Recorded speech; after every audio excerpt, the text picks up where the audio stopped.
group of friends exploring the woods comes across an abandoned fire tower where they spot an old locket dangling from its frame. Troy, one of the friends, feels an odd fascination with it and decides to take it, despite a warning from another member of the group who recalls a disturbing legend about the area. Not long after, something begins to stir beneath the earth. A corpse, long buried, begins to rise. It's the decayed body of a man named Johnny. His flesh is mottled and aged, a clear sign that he's been dead for many years. The locket's removal seems to have reawakened him, and now he's consumed by a single burning purpose: to recover it. Johnny moves silently through the forest, tracking the group who unknowingly disturbed his rest. As night falls, the friends sit gathered around a campfire, and Aaron shares a dark tale about Johnny. Years ago, Johnny had learning difficulties and was tricked by cruel kids into climbing the tall fire tower, lured with a lie about toys at the top. But in doing so, he was terrified and ended up falling to his death. Official reports called it a tragic accident, but local legends spoke of his spirit seeking vengeance, leaving behind trails of blood in 2 horrific killing sprees over the years. Spooked by the tale, the group retreats to their cabin, but unbeknownst to them, Johnny is already nearby, watching from the shadows.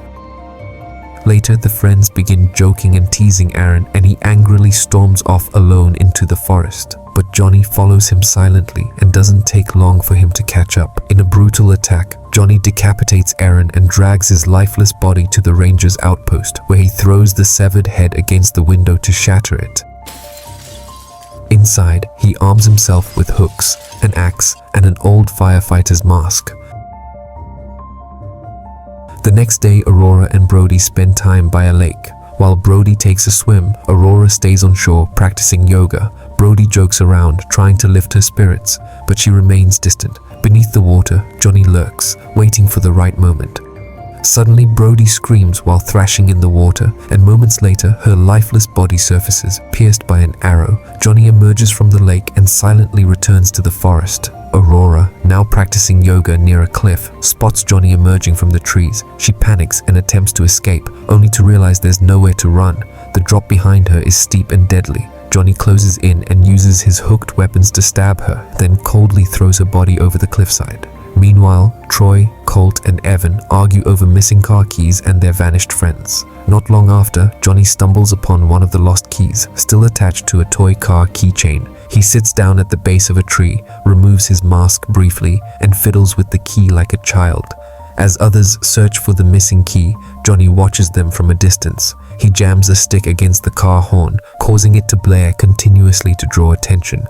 Using the noise as a distraction, Johnny attacks the man who stole the locket, slicing into his leg. Gunshots ring out. One of the friends fires twice, hitting Johnny and knocking him down. He then tends to the injured man's ankle and tries to lean on one another to escape, but Johnny rises again, strikes one of them with his axe, and smashes the other man's head with a rock.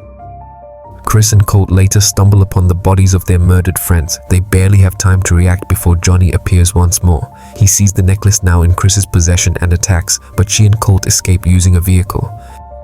That night, the two arrive at the ranger station. The ranger tells them the truth. The necklace was a seal, the only thing keeping Johnny locked in his endless sleep. Removing it had awakened him, and now it must be returned to its original resting place. Facing Johnny again, the ranger tries to reason with him, asking if he remembers the horrors he caused a decade ago. He then fires a shot into Johnny's chest, dropping him once more. The ranger reveals that Johnny's father, a survivor of his earlier rampage, had once subdued him and placed him into a dormant state. The ranger instructs Colt to retrieve a chain from the fire tower to restrain Johnny, but before they can act, Johnny awakens again. He kills the ranger in a swift, vicious attack, then drags his body to a machine, using it to savagely dismember the ranger's corpse. Johnny, now fully consumed by rage, heads off in pursuit of the remaining survivors. Eventually, he finds Colt and Chris.